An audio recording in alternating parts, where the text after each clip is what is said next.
بسم اللہ الرحمن الرحیم۔ شروع اللہ کے نام سے جو رحمان و رحیم ہے۔ قل اعوذ برب الناس ملک الناس الہ الناس من شر الوسواس الخناس الذي يوسوس في صدور الناس من الجنة والناس۔ کہو میں پناہ مانگتا ہوں انسانوں کے رب، انسانوں کے بادشاہ، انسانوں کے حقیقی معبود کی اس وسوسہ ڈالنے والے کے شر سے جو بار بار پلٹ کر آتا ہے، جو لوگوں کے دلوں میں وسوسے ڈالتا ہے، خواہ وہ جنوں میں سے ہو یا انسانوں میں سے، حقیقی معبود کی۔ یہاں بھی سورہ فلق کی طرح اعوذ باللہ کہنے کے بجائے اللہ تعالیٰ کو اس کی 3 صفات سے یاد کر کے اس کی پناہ مانگنے کی تلقین کی گئی ہے۔ ایک، اس کا رب الناس یعنی تمام انسانوں کا پروردگار و مربی اور مالک و آقا ہونا۔ دوسرے، اس کا ملک الناس یعنی تمام انسانوں کا بادشاہ اور حاکم و فرما روا ہونا۔ تیسرے، اس کا الہ الناس یعنی انسانوں کا حقیقی معبود ہونا۔ یہاں یہ بات واضح رہنی چاہیے کہ الہ کا لفظ قرآن مجید میں 2 معنوں میں استعمال ہوا ہے۔ ایک وہ شے یا شخص جس کو عبادت کا کوئی استحقاق نہ پہنچتا ہو مگر عملاً اس کی عبادت کی جا رہی ہو۔ دوسرا وہ جسے عبادت کا استحقاق پہنچتا ہو اور جو حقیقت میں معبود ہو، خواہ لوگ اس کی عبادت کر رہے ہوں یا نہ کر رہے ہوں۔ اللہ کے لیے جہاں یہ لفظ استعمال ہوا ہے اسی دوسرے معنی میں ہوا ہے۔ ان 3 صفات سے استعاذہ کا مطلب یہ ہوا کہ میں اس خدا کی پناہ مانگتا ہوں جو انسانوں کا رب، بادشاہ اور معبود ہونے کی حیثیت سے ان پر کامل اقتدار رکھتا ہے، جو اپنے بندوں کی حفاظت پر پوری طرح قادر ہے اور جو واقعی اس شر سے انسانوں کو بچا سکتا ہے جس سے خود بچنے اور دوسرے انسانوں کو بچانے کے لیے میں اس کی پناہ مانگ رہا ہوں۔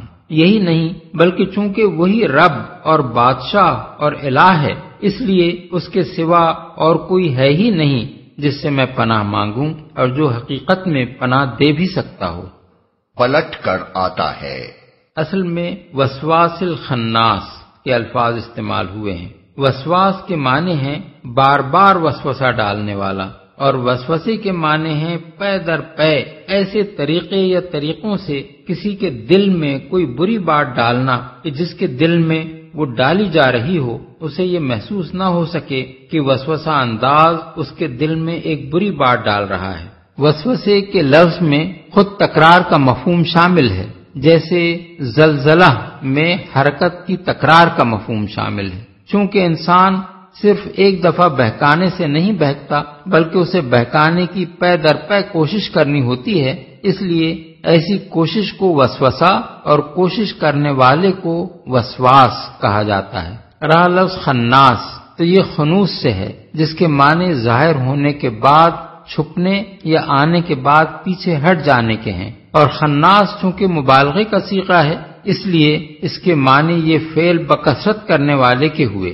اب یہ ظاہر بات ہے کہ وسوسہ ڈالنے والے کو بار بار وسوسہ اندازی کے لیے آدمی کے پاس آنا پڑتا ہے، اور ساتھ ساتھ جب اسے خناس بھی کہا گیا تو دونوں الفاظ کے ملنے سے خود بخود یہ مفہوم پیدا ہو گیا کہ وسوسہ ڈال ڈال کر وہ پیچھے ہٹ جاتا ہے اور پھر پے در پے وسوسہ اندازی کے لیے پلٹ کر آتا ہے۔ بلفاظ دیگر ایک مرتبہ اس کی وسوسہ اندازی کی کوشش جب ناکام ہوتی ہے تو وہ چلا جاتا ہے، پھر وہی کوشش کرنے کے لیے دوبارہ سے بارہ اور بار بار آتا رہتا ہے۔ وسواس الخناس کا مطلب سمجھ لینے کے بعد اب اس بات پر غور کرنا چاہیے کہ اس کے شر سے پناہ مانگنے کا مطلب کیا ہے۔ اس کا ایک مطلب تو یہ ہے کہ پناہ مانگنے والا خود اس کے شر سے خدا کی پناہ مانگتا ہے، یعنی اس شر سے کہ وہ کہیں اس کے اپنے دل میں کوئی وسوسہ نہ ڈال دے دوسرا مطلب یہ ہے کہ اللہ کے راستے کی طرف دعوت دینے والے کے خلاف جو شخص بھی لوگوں کے دلوں میں وسوسے ڈالتا پھرے، اس کے شر سے داعی حق خدا کی پناہ مانگتا ہے۔ داعی الی الحق کے بس کا یہ کام نہیں ہے کہ اس کی ذات کے خلاف جن جن لوگوں کے دلوں میں وسوسے ڈالے جا رہے ہوں ان سب تک خود پہنچے اور ایک ایک شخص کی غلط فہمیوں کو صاف کرے۔ اس کے لیے یہ بھی مناسب نہیں ہے کہ اپنی دعوت اللہ کا کام چھوڑ چھاڑ کر وسوسہ اندازوں کی پیدا کردہ غلط فہمیوں کو صاف کرنے اور ان کے الزامات کی جواب دہی کرنے میں لگ جائے۔ اس کے مقام سے یہ بات بھی فروتر ہے کہ جس سطح پر اس کے مخالفین اترے ہوئے ہیں اسی پر خود بھی اتر آئے۔ اس لیے اللہ تعالیٰ نے دعوت حق دینے والے کو ہدایت فرمائی کہ ایسے اشرار کے شر سے بس خدا کی پناہ مانگ لے اور پھر بے فکری کے ساتھ اپنی دعوت کے کام میں لگا رہے۔ اس کے بعد ان سے نمٹنا تیرا کام نہیں بلکہ رب الناس، ملک الناس اور الہ الناس کا کام ہے۔ اس مقام پر یہ بھی سمجھ لینا چاہیے کہ وسوسہ عمل شر کا نقطہ آغاز ہے۔ وہ جب ایک غافل یا خالی ذہن آدمی کے اندر اثر انداز ہو جاتا ہے تو پہلے اس میں برائی کی خواہش پیدا ہوتی ہے، پھر مزید وسوسہ اندازی اس بری خواہش کو بری نیت اور برے ارادے میں تبدیل کر دیتی ہے۔ پھر اس سے آگے جب وسوسے کی تاثیر بڑھتی ہے تو ارادہ عزم بن جاتا ہے اور آخری قدم پھر عمل شر ہے۔ اس لیے وسوسہ انداز کے شر سے خدا کی پناہ مانگنے کا مطلب یہ ہے کہ شر کا آغاز جس مقام سے ہوتا ہے اللہ تعالیٰ اسی مقام پر اس کا قلعہ فرما دے۔ دوسرے لحاظ سے اگر دیکھا جائے تو وسوسہ اندازوں کے شر کی ترتیب یہ نظر آتی ہے کہ پہلے وہ کھلے کھلے کفر، شرک، دہریت یا اللہ اور رسول سے بغاوت اور اللہ والوں کی عداوت پر اکساتے ہیں۔ اس میں ناکامی ہو اور آدمی دین اللہ میں داخل ہی ہو جائے تو وہ اسے کسی نہ کسی بدعت کی راہ سجھاتے ہیں، یہ بھی نہ ہو سکے تو معصیت کی رغبت دلاتے ہیں۔ اس میں بھی کامیابی نہ ہو سکے تو آدمی کے دل میں یہ خیال ڈالتے ہیں کہ چھوٹے چھوٹے گناہ کر لینے میں تو کوئی مذائقہ نہیں، تاکہ یہی اگر کثرت سے صادر ہو جائیں تو گناہوں کا بار عظیم انسان پر لد جائے۔ اس سے بھی اگر آدمی بچ نکلے تو بدرجہ آخر وہ کوشش کرتے ہیں کہ آدمی دین حق کو بس اپنے آپ تک ہی محدود رکھے، اسے غالب کرنے کی فکر نہ کرے۔ لیکن اگر کوئی شخص ان تمام چالوں کو ناکام کر دے تو پھر شیاطین جن و انس کی پوری پارٹی ایسے آدمی پر پل پڑتی ہے، اس کے خلاف لوگوں کو اکساتی اور بھڑکاتی ہے، اس پر گالیوں اور الزامات کی بوچھاڑ کراتی ہے، اسے ہر طرف بدنام اور رسوا کرنے کی کوشش کرتی ہے۔ پھر شیطان اس مرد مومن کو آ کر غصہ دلاتا ہے اور کہتا ہے کہ یہ سب کچھ برداشت کر لینا تو بڑی بزدلی کی بات ہے، اٹھ اور ان حملاوروں سے بھڑ جا۔ یہ شیطان کا آخری حربہ ہے جس سے وہ دعوت حق کی راہ کھوٹی کرانے اور داعی حق کو راہ کے کانٹوں سے الجھا دینے کی کوشش کرتا ہے۔ اس سے بھی اگر داعی حق بچ نکلے تو شیطان اس کے آگے بے بس ہو جاتا ہے۔ یہی وہ چیز ہے جس کے متعلق قرآن مجید میں ارشاد ہوا ہے وَإِمَّا يَنزَغَنَّكَ مِنَ الشَّيْطَانِ نَزْغٌ فَاسْتَعِذْ بِاللَّهِ، یعنی اور اگر شیطان کی طرف سے تمہیں کوئی اکساہٹ محسوس ہو تو اللہ کی پناہ مانگو۔ سورہ الاعراف آیت 200، سورہ حامیم السجدہ آیت 36۔ وَقُلْ رَبِّ أَعُوذُ بِكَ مِنْ ہَمَزَاتِ الشَّيَاطِينِ، یعنی کہو میرے پروردگار میں شیاطین کی اکساہٹوں سے تیری پناہ مانگتا ہوں۔ سورہ المومنون آیت 97۔ ان الذین اتقوا اذا مسهم طائف من الشیطان تذکروا فاذا هم مبصرون، یعنی جو لوگ پرہیزگار ہیں ان کا حال تو یہ ہوتا ہے کہ کبھی شیطان کے اثر سے کوئی برا خیال انہیں چھو بھی جائے تو وہ فوراً چونک جاتے ہیں اور پھر انہیں صحیح راستہ صاف نظر آنے لگتا ہے۔ سورہ الاعراف آیت 201۔ اور اسی بنا پر جو لوگ شیطان کے اس آخری حربے سے بچ نکلیں ان کے بارے میں اللہ تعالیٰ کا ارشاد ہے وما يلقاها الا ذو حظ عظیم، یعنی یہ چیز بڑے نصیبے والے کے سوا کسی کو حاصل نہیں ہوتی۔ سورہ حامیم السجدہ آیت 35۔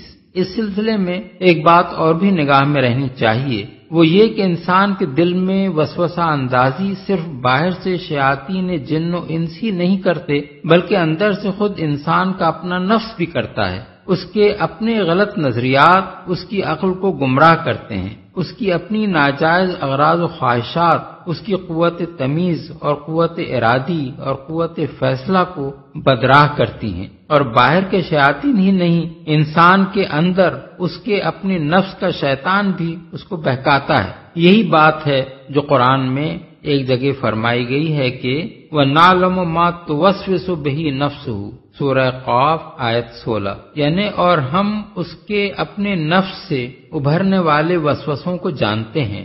اسی بنا پر رسول اللہ صلی اللہ علیہ وسلم نے اپنے مشہور خطبہ مسنونہ میں فرمایا ہے نعوذ باللہ من شرور انفسنا، یعنی ہم اللہ کی پناہ مانگتے ہیں اپنے نفس کی شرارتوں سے یا انسانوں میں سے۔ بعض اہل علم کے نزدیک ان الفاظ کا مطلب یہ ہے کہ وسوسہ ڈالنے والا دو قسم کے لوگوں کے دلوں میں وسوسہ ڈالتا ہے، ایک جن، دوسرے انسان۔ اس بات کو اگر تسلیم کیا جائے تو لفظ ناس کا اطلاق جن اور انسان دونوں پر ہوگا۔ وہ کہتے ہیں کہ ایسا ہو سکتا ہے کیونکہ قرآن میں جب رجال یعنی مردوں کا لفظ جنوں کے لیے استعمال ہوا ہے، جیسا کہ سورہ جن آیت 6 میں ہم دیکھتے ہیں، اور جب نفر کا استعمال جنوں کے گروہ پر ہو سکتا ہے جیسے کہ سورہ احقاف آیت 29 میں ہوا ہے، تو مجازن ناس کے لفظ میں بھی انسان اور جن دونوں شامل ہو سکتے ہیں۔ لیکن یہ رائے اس لیے غلط ہے کہ ناس اور انس اور انسان کے الفاظ لغت ہی کے اعتبار سے لفظ جن کی ضد ہیں۔ جن کے اصل معنی پوشیدہ مخلوق کے ہیں، اور جن کو جن اسی بنا پر کہا جاتا ہے کہ وہ انسانی آنکھ سے مخفی ہے۔ اس کے برعکس ناس اور انس کے الفاظ انسان کے لیے بولے ہی اس بنا پر جاتے ہیں کہ وہ ظاہر اور مرئی اور محسوس ہے۔ سورہ قصص آیت 29 میں ہے آنس من جانب الطور نارا، یہاں آنسا کے معنی رآ ہیں، یعنی حضرت موسیٰ نے کوہ طور کے کنارے آگ دیکھی۔ سورہ نساء آیت 6 میں ہے فَإِنْ آنَسْتُمْ مِنْهُمْ رُشْدًا، یعنی اگر تم محسوس کرو کہ یتیم بچے اب ہوش مند ہو گئے ہیں۔ یہاں آنستم کے معنی احسستم یا رأیتم ہے، پس ناس کا اطلاق لغت عرب کی روح سے جنوں پر نہیں ہو سکتا، اور آیت کے صحیح معنی یہ ہیں کہ اس وسوسہ انداز کے شر سے جو انسانوں کے دلوں میں وسوسے ڈالتا ہے، خواہ وہ جنوں میں سے ہو یا خود انسانوں میں سے۔ یعنی دوسرے الفاظ میں وسوسہ اندازی کا کام شیاطین جن بھی کرتے ہیں اور شیاطین انس بھی، اور دونوں کے شر سے پناہ مانگنے کی اس سورہ میں تلقین کی گئی ہے۔ اس معنی کی تائید قرآن سے بھی ہوتی ہے اور حدیث سے بھی۔ قرآن میں فرمایا وَكَذَلِكَ جَعَلْنَا لِكُلِّ نَبِيٍّ عَدُوًّا شَيَاطِينَ الْإِنسِ وَالْجِنِّ يُوحِي بَعْضُهُمْ إِلَى بَعْضٍ زُخْرُفَ الْقَوْلِ غُرُورًا، سورہ الانعام آیت 112۔ یعنی اور اسی طرح ہم نے ہر نبی کے لیے شیطان جنوں اور شیطان انسانوں کو دشمن بنا دیا ہے، جو ایک دوسرے پر خوشائند باتیں دھوکے اور فریب کے طور پر القاء کرتے ہیں۔ اور حدیث میں امام احمد، نسائی اور ابن حبان حضرت ابو ذر کی روایت نقل کرتے ہیں کہ میں نبی صلی اللہ علیہ وسلم کی خدمت میں حاضر ہوا، آپ مسجد میں تشریف فرما تھے۔ فرمایا ابو ذر تم نے نماز پڑھی؟ میں نے عرض کیا نہیں۔ فرمایا اٹھو اور نماز پڑھو۔ چنانچہ میں نے نماز پڑھی اور پھر آ کر بیٹھ گیا۔ حضور نے فرمایا یا ابا ذر تعوذ باللہ من شر شیاطین الانس والجن، یعنی اے ابو ذر شیاطین انس اور شیاطین جن کے شر سے اللہ کی پناہ مانگو۔ میں نے عرض کیا یا رسول اللہ کیا انسانوں میں بھی شیطان ہوتے ہیں؟ فرمایا ہاں۔ سید ابو العلا مودودی کی مارکۃ الآراء تصنیف تفہیم القرآن کی یہ CD ادارہ ترجمان القرآن کے لیے